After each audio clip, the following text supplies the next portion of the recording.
কবর খুব একাকিত্বের জীবন। আসলে মৌতের যে যন্ত্রণার কথা আমরা বলি না, এটা সবচেয়ে বড় বিষয়টা কি জানেন? শারীরিক কষ্ট তো আছেই, এই যে দুনিয়ার সবার থেকে বিচ্ছেদ, এটাই হচ্ছে যন্ত্রণা। সবার থেকে বিচ্ছেদ না, সবার থেকে বিচ্ছেদ হয়ে চলে যেতে হয়, এটা সবচেয়ে বড় যন্ত্রণা। মানুষ একা থাকতে চায় না। জেলখানায় যে মানুষকে বন্দি করে রাখে না, ওই একাকিত্বের কষ্টে মানুষ ভোগে। একা একা, আমি একা, কেউ নেই আমার সাথে, এটাই। এর উপর যদি আবার টর্চার করা হয়, রিমান্ড দেওয়া হয়, তাহলে কি অবস্থাটা হবে বোঝেন। এই হলো কবর, এই হলো কবর। একটা ঘটনা বলে শেষ করে দেই। বানু ইসরাইলের কোন এক নবী, আমি ঠিক নাম বলতে পারবো না যে কোন নবী, কারণ নামটা হাদিসে আসে নাই। কোন একজন নবী আল্লাহর কাছে দোয়া করছেন, আল্লাহ মৃত মানুষের সাথে আমার একটু কথোপকথন করায় দাও। আমি জাস্ট একটু কথাবার্তা বলতে চাই যে মৃত মানুষরা কেমন আছে বা তাদের অবস্থাটা কি, আমি জানতে চাই। তো আল্লাহ পাক সেই ব্যবস্থা করে দিলেন। তিনি একটা কবরের কাছে গিয়ে দাঁড়ালেন, একজন মৃত মানুষ উঠে আসলেন। এটা সায়েন্স বিশ্বাস নাও করতে পারে, আমাদের কোনো মাথা ব্যথা নেই, ঠিক আছে?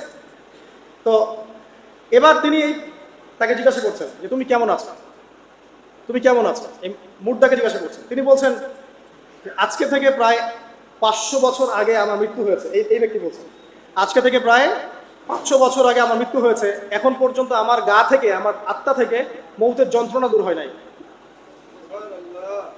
লা ইলাহা ইল্লাল্লাহ। তো এই হচ্ছে অবস্থা। আমরা ব্যক্তিগত চিন্তাটা আগে করি, নিজের ফিকির, নিজের কবরের ফিকির, নিজের এলেম, নিজের আমল, নিজের পরিবার, নিজের রিজিক। যাদের জন্য হারামে যাচ্ছেন, কেউ সাথে যাবে না, কেউ সাথে যাবে না, না আপনার গার্লফ্রেন্ড, না আপনার বউ বাচ্চা, কিচ্ছু না। এগুলো তো শুধু মায়ার বাঁধন, মায়ার বাঁধন না, মায়ার বাঁধন। যদি এগুলো নেয়ামত হয় আলহামদুলিল্লাহ, যদি এগুলো দুনিয়াতে আপনার ফিতনা সৃষ্টি করে, আপনি আসহাবুল কাহাফ হয়ে যান।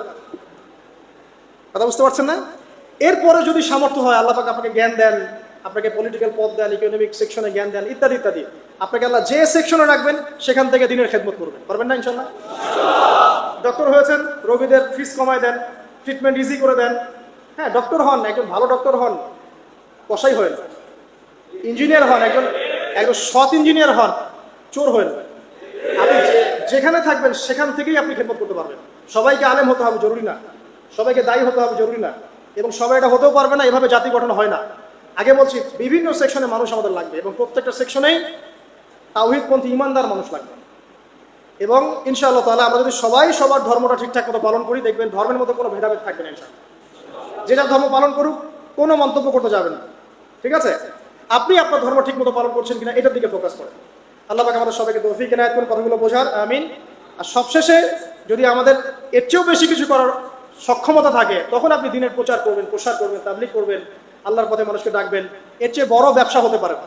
কারণ আপনার দাওয়াতের মধ্য দিয়ে যত মানুষ আল্লাহর দিকে আসবে, যত মানুষ হারাম ছেড়ে হালালের দিকে চলে আসবে, সবার নেকি ইনশাআল্লাহ আপনি পাবেন ইনশাআল্লাহ। আল্লাহ পাক আমাদের সবাইকে সবচেয়ে সর্বোত্তম ব্যবসায় অংশগ্রহণ করার তৌফিক ইনায়াত করুন, আমিন।